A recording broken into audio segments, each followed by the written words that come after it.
Hey everyone, ever gone through something like this? Share a brief version, no names, in the comments. Stick around, the story starts now. The second I stepped through the front doors, I regretted coming. The place looked like someone had slapped a steakhouse on top of a gas station, then charged 50 bucks a plate for the vibe. Fake rustic walls, Edison bulbs, and waiters in denim aprons. Real classy. My name's Whitney Moore. I'm 37, living in Norfolk, Virginia. Used to be Navy SEAL until I wasn't. That's another story. I wore black jeans and a gray sweatshirt. No makeup, hair pulled back. Let them take the hint. I wasn't here to impress anyone, especially not Michael. He spotted me the second I walked in and lifted his glass like a king on his throne. He sat at the center of the table, surrounded by his real estate crew. Guys with starched shirts, loud laughs, and that fake confidence that smells like cologne and desperation. I gave my mom a nod and sat at the far end, not bothering with a hello. Before we start, how's your day going and where are you joining from? Damn, Michael said, loud enough for the whole table. You still dress like a high school janitor? Didn't think you'd actually show. I ignored him, grabbed the menu, didn't look up. He loved an audience, always had. Dinner rolled out exactly like I expected. Michael talked nonstop, flexing about flipping lake houses and schmoozing with city council guys. Every time he dropped a dollar amount, his buddies leaned in like he was reading from the Bible. Mom tried pulling me into conversation. Whitney, remember the old cottage by the docks? Michael bought it last spring. Yeah, I said, sipping water. Cool, Michael smirked. You still doing that? What was it? Security consulting? I didn't answer. He didn't care anyway. Right, he went on. Thought you were going to be some big shot operator. What happened? Seals too much for you? Or did you just get tired of being told what to do? His friends cracked up like it was original. One guy muttered, dropout, SEAL, and they lost it all over again. My jaw tensed, but I didn't flinch. I'd learned how to sit still in hostile rooms. I wasn't about to give him the reaction he wanted. Michael leaned back, proud of himself. Guess even the military couldn't straighten you out? I stared at him, just stared. He knew damn well why I left. But dragging it into this dinner? That was new. I glanced toward the kitchen. One waitress, barely 20, was weaving her way through the tables, arms full, smile tight. She was walking straight toward this mess. I sat up straighter. Something told me this night wasn't going to end quiet. She reached our table with a full tray balanced on her arm. 2 ribeyes, a burger, some kind of bone-in monstrosity. And not a single person looked at her face. Steve leaned back in his chair, arms stretched like he owned the space around him. As she tried to pass behind him, he didn't move, just grinned and let his hand slip around her waist. She flinched hard, tray wobbled. She caught it with her other hand, eyes wide like a deer on black ice. He didn't let go, pulled her a little closer like this was some frat party, not a restaurant. Whoa there, Steve said, smirking. Almost lost the meat. Good thing I've got steady hands. The table exploded with laughter. Even Michael chuckled into his glass. I pushed my chair back and stood up. Nobody noticed right away, not even the girl. Her face was locked straight ahead, like if she didn't move, maybe it wouldn't be happening. I stepped around the corner of the table and planted myself between her and Steve. The room shifted. The laughter died out slower than it should have. Steve blinked up at me, still holding his dumb smile. What's up, G.I. Jane? You need something? I didn't answer, just looked at his hand. He finally dropped it. The waitress stumbled back like she'd just been released from a rope. Michael's friend Kyle snorted. Damn, she's serious. Brent leaned in. Is this part of the act? Like, are you doing one of those veteran awareness things? We supposed to clap? The waitress was still standing there, tray shaking. Her lip quivered like she was trying to keep it together, but barely. Go, I told her. I've got it.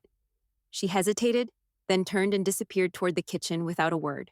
Steve leaned forward, elbows on the table, eyes locked on mine. You don't know me, so I'll let that slide. But don't ever get between me and a woman again. Makes you look jealous? I didn't blink. Don't touch her again. Michael finally spoke up, voice lazy. Whit, sit down. You're blowing this way out of proportion. She's fine. You're making it weird. I kept my eyes on Steve. I said don't touch her again. He raised both hands in mock surrender. Jesus, calm down. You're not in uniform anymore. No one takes orders here. Kyle chuckled. She probably misses barking commands. Old habits, Brent kicked the table leg. You think she's gonna waterboard us next? They laughed again, but it sounded thinner now, meaner, a little unsure. Steve wasn't laughing. He stood up slow, pushing his chair back with a screech. She's not your sister. Not your soldier. Not your problem. He stepped closer. I didn't move. You want to throw down in the middle of a restaurant? He asked. Because I'm real happy to oblige. I didn't answer. I didn't need to. He tilted his head, sizing me up like he was waiting for some crack in my face, some sign I'd back down. But I didn't flinch. All right, he said finally, voice low. Then let's go. And just like that, he took the first step too far. Brent moved first. He shoved his chair back like a man trying to make noise before a fight, arms wide like he thought size counted more than skill. You think we're scared of you? He barked, chest puffed like a dollar store bouncer. Back off, Whitney. You're acting crazy, he charged, all forward momentum, hoping to scare me into stepping back. I didn't. As soon as he reached for my shoulder, I stepped into his space, caught his arm, and redirected his weight with a quick pivot, his balance folded under him like wet cardboard. I flipped him clean over and slammed him flat on his back. Air whooshed out of him like a popped balloon. He groaned, staring up at the ceiling, stunned. Steve came next, no warning, just a clumsy right hook aimed at my face, sloppy, full of ego. I ducked under it, caught his wrist mid-swing, and twisted hard, using his own momentum to spin him around. He slammed face first into the edge of the table with a solid thud.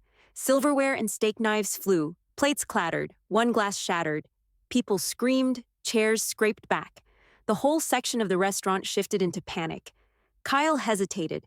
I could see it in his eyes. He wasn't built for this, but pride got the better of him. He charged like a linebacker, arms out trying to bulldoze past me.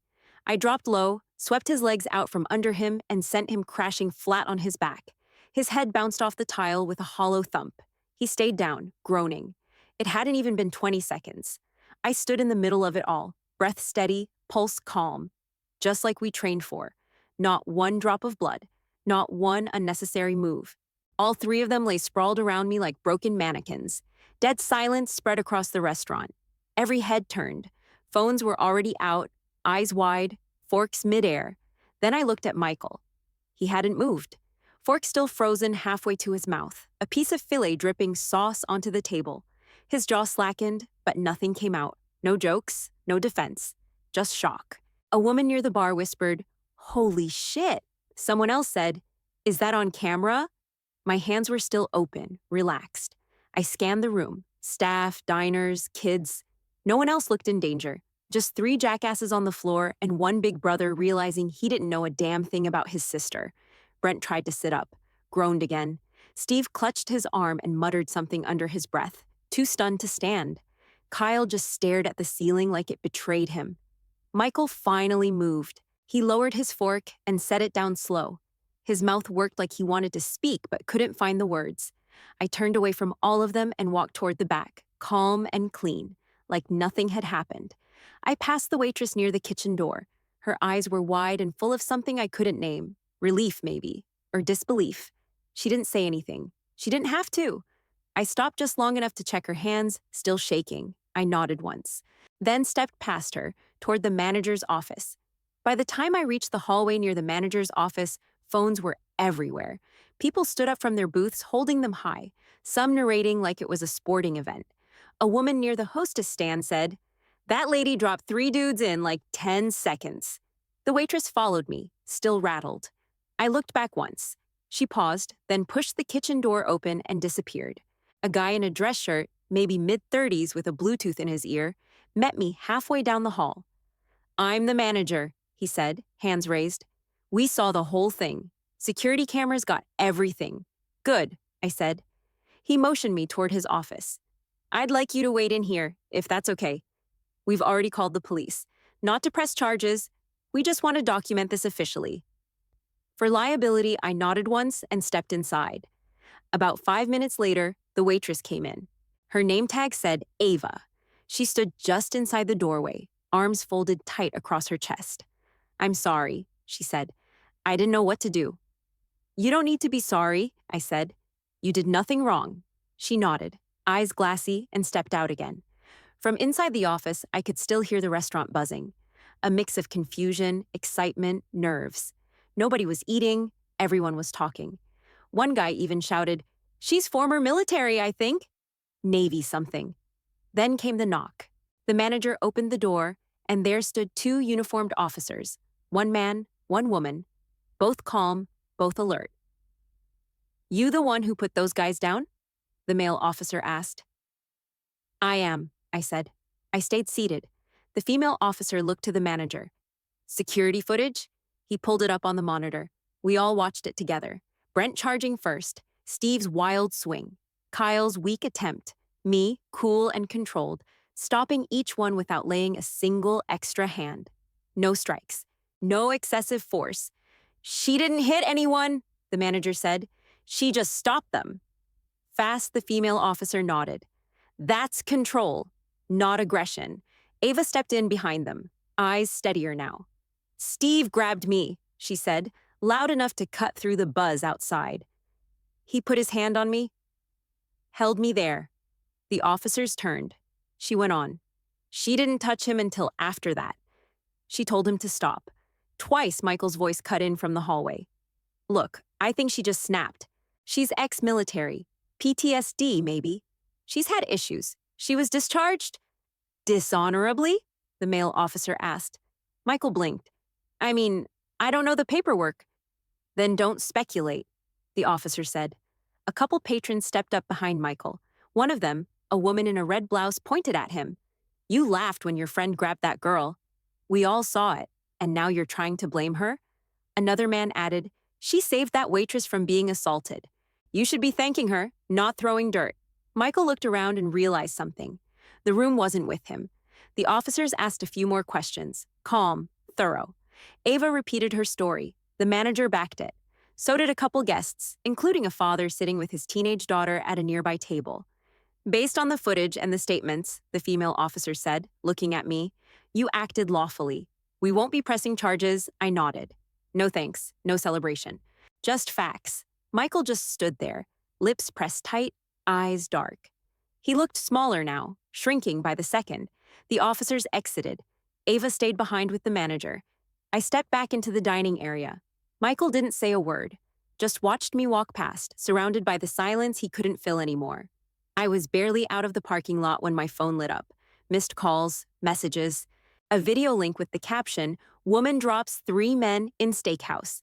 By the time I got home, it was on Twitter, then Facebook, Instagram, TikTok, one angle, then another. Some guy had caught the whole thing from 2 booths over. Perfect view, good lighting. You could hear the waitress gasp when Steve grabbed her. You could hear every dumb thing Michael's buddies said, and you could hear me not saying much at all, just moving. Fast, clean, deliberate. The comments were split right down the middle. "She's a hero." That girl was terrified. "Damn, Navy training is no joke. This is what happens when someone with PTSD snaps." "Typical vet, can't function in society." "Why didn't she just call the manager instead of going full MMA?" By morning, I had 3 voicemails from local news stations, 2 national ones. One cable network producer wanted me live on air with the clip playing behind me.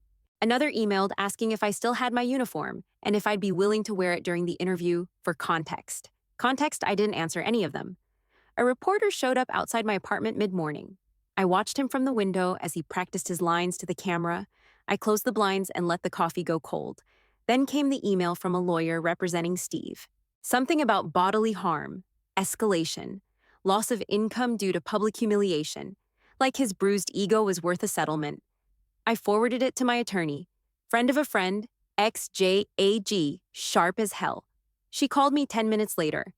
"You did nothing wrong, Whitney." Everything was clean. No strikes, no excessive force. Let them bluster. "Can they make it go away?" I asked. She paused. "No, but they can't win." That didn't make it better. The story was already out of my hands. It had taken on a shape I couldn't control. I wasn't a person anymore. I was a headline, a viral moment, a template for everyone's hot take. People posted photos of me from years ago, stuff scraped off old LinkedIn profiles, a blog post I wrote during my first deployment, a blurry image of me in uniform that I didn't even know existed anymore. I didn't recognize the version of me they built online. Some turned me into a badass vigilante. Others called me a ticking time bomb. One guy tweeted, "She's proof women shouldn't serve." I shut my phone off by noon. My mom left a voicemail saying she was proud of me. I didn't call her back. Michael didn't say a word, not a text, not a call, just silence. I sat on the floor of my living room that night, lights off, back against the wall, trying to catch my breath. The world felt too loud. Like I was underwater with 100 voices muffled around me, all shouting things I didn't ask for. I didn't want applause. I didn't want blame. I just wanted it to stop.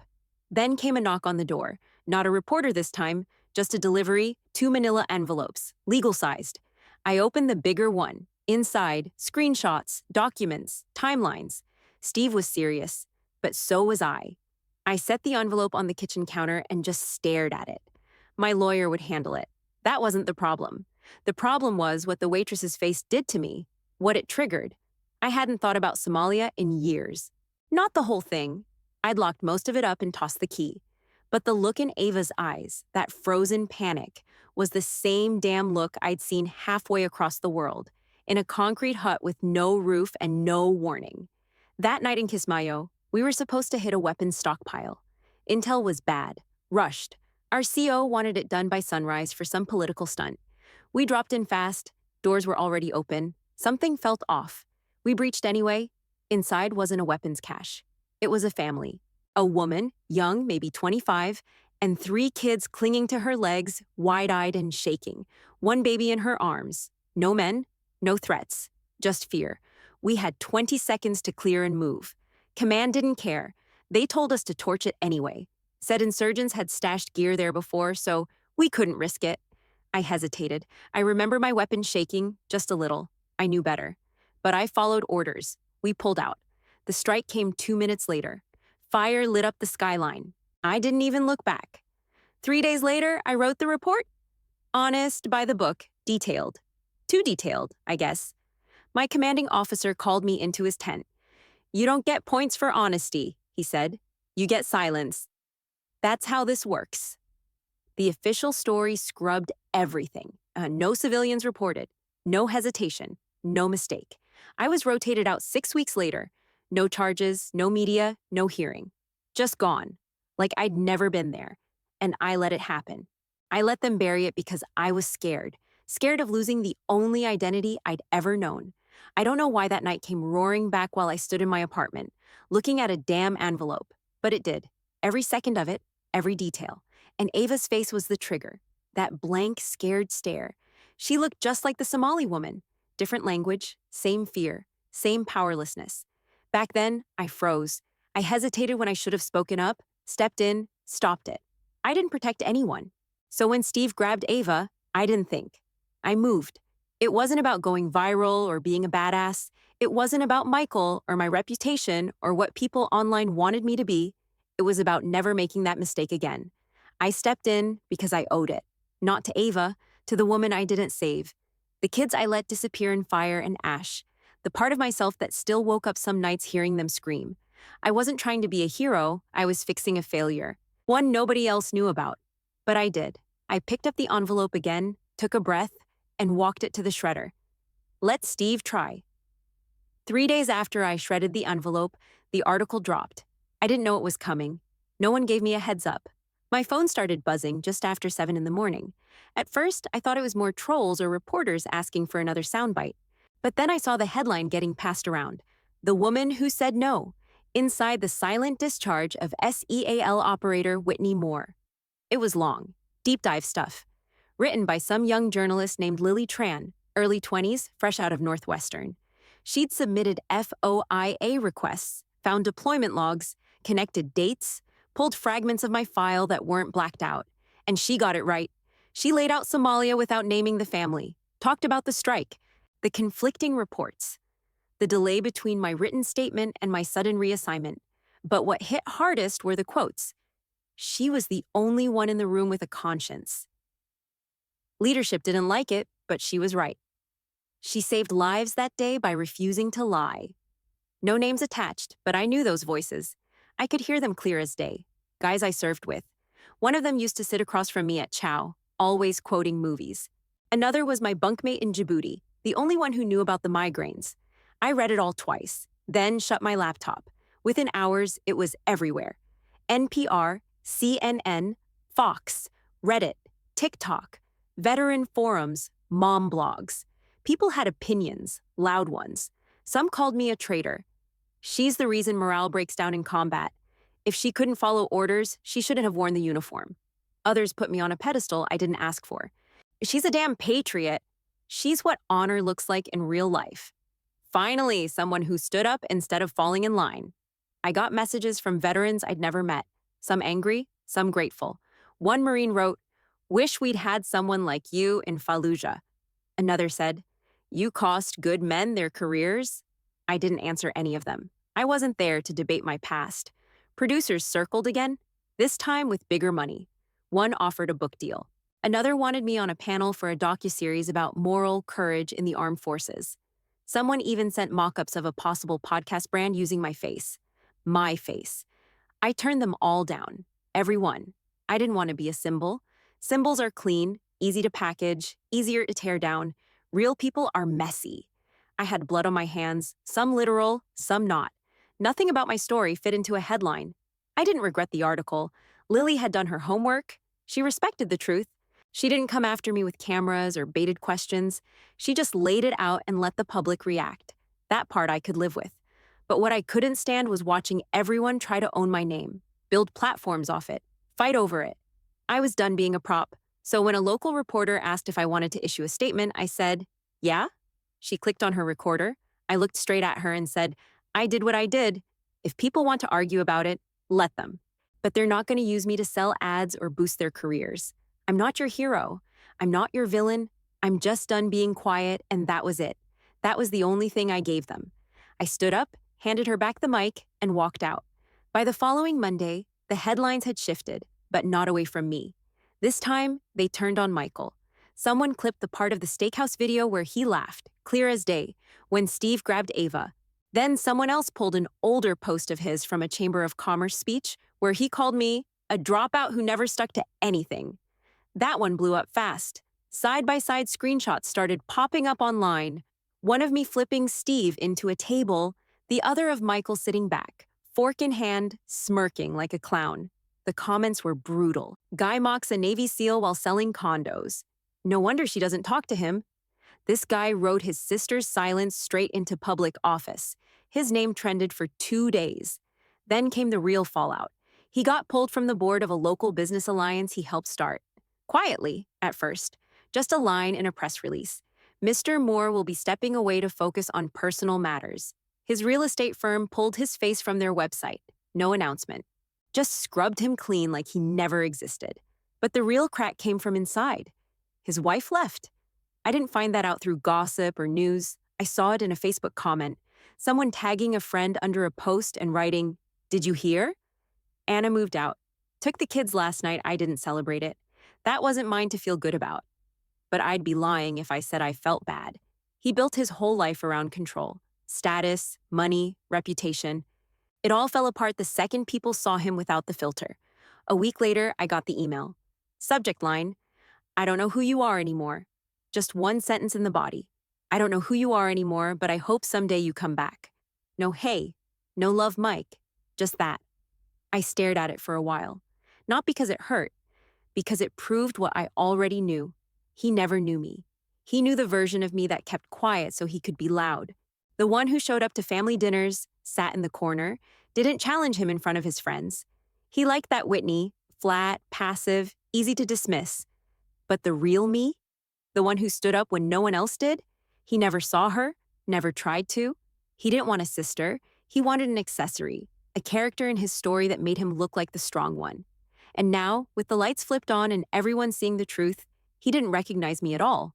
I didn't reply. I closed the laptop and stood up from the table. The room was quiet.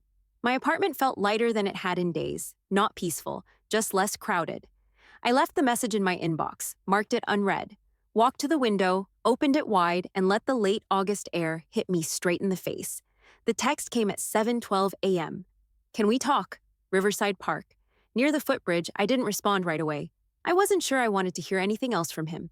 But the message sat there like a stone in my chest. Heavy, unavoidable. So I went. Riverside Park was quiet that early. just the slow hum of cicadas, a few runners, and a couple fishing off the rocks near the bend. I found him sitting alone on the bench by the water, same one we used to meet at as kids when Mom sent us out of the house to go figure it out. He stood when he saw me. Not in a dramatic way, just respectful. Smaller somehow. Not physically, but something in him had deflated. "I'm glad you came," he said. I didn't answer, just sat. He hesitated before speaking again. "I was jealous. That's where it started. You joined the Navy, did something real. I stayed here chasing commissions and handshakes." He looked down at the gravel under his shoes. "And when you came back, quiet, private, I didn't know how to deal with that. So I talked, I joked, I made myself feel bigger." He looked at me, not through me, at me, for once. "I'm sorry," he said, "for the things I said, for laughing when Steve grabbed that girl. For not stopping it, I let the silence settle. I wasn't angry anymore. I was tired. You weren't the problem that night," I said, "but you didn't help either. You made it easier for them to think it was okay." He nodded. "I don't hate you, Michael," I said, "but I'm not going to carry your guilt for you. You did what you did. So did I." He looked like he wanted to say something, maybe defend himself, maybe explain, but stopped, just nodded again. "You always talked like you were better than me," I said. "Maybe you believed it. But the truth is, you never really knew me. You only knew the version of me that stayed quiet so you could feel in control." His mouth tightened, not in anger, shame. "I don't need your approval anymore," I said. "I never did. I just thought I did because I was too close to see clearly." "I didn't know what else to be," he said, voice low. "You had all this strength. I couldn't compete with that." "You didn't need to," I said. "I never wanted a competition. I wanted a brother." We sat there for a while, no words between us, just water moving past rocks and a breeze slipping through the trees. He stood first. "All right, I won't bother you again." I stood too. "I'm not asking you to disappear, Michael. I'm just saying we're not at war anymore, but we're not pretending either." He nodded, gave me a small, tired smile, and walked off across the footbridge. I stayed, watched the river for a while, let the silence wash over me, clean and wide. I didn't plan on ever stepping foot back in that steakhouse, but the manager called, said Ava had something she wanted to show me. So I went. Same parking lot, same dumb faux rustic sign, but the place felt different this time, calmer. Inside, the lights were low, music playing soft, nothing flashy. I scanned the room without meaning to. Reflex. He met me by the host stand and nodded toward the far wall near the bar. "She didn't want anything big," he said. "Didn't want a scene." Mounted on a weathered plank of wood, just above eye level, was a small bronze plaque. Plain, quiet, no spotlight. Dedicated to those who stand when silence is no longer enough. I stared at it longer than I meant to. "She wrote the words herself," he added. "Didn't want her name on it." "Or yours." I turned to see Ava walking up, smiling, shy but steady. "Hey," she said. "Hey." We sat in a booth near the back, away from the noise. She was in jeans and a hoodie, hair pulled into a low bun, notebook sticking out of her backpack. "I start classes next week," she said, glancing at her bag. "Security and threat response. I figure if I'm going to feel powerless again, might as well know what to do about it." I nodded. "You won't feel that way forever." She looked at me like she believed it. "You showing up that night?" she said. It wasn't just about stopping them. It told me I wasn't crazy, that what happened wasn't normal, that I didn't have to freeze. She wasn't looking for praise, just truth. I respected that. We shared a steak, split some fries, talked about training programs and night classes and pepper spray laws in Virginia. No reporters, no whispers, just dinner. When I stood to leave, she reached for the check. I let her take it. Outside, the air was cool, a little sharp. I paused near the sidewalk, hands in my jacket pockets, eyes scanning the street. Nothing tense in my chest, nothing waiting to snap. I wasn't looking for closure, not the kind you chase down or demand, but I felt something settle, like I didn't have to flinch at the memory anymore. Dignity's not something people hand you. It's what you carry, whether anyone claps or not. I walked back to my truck and drove off without looking back.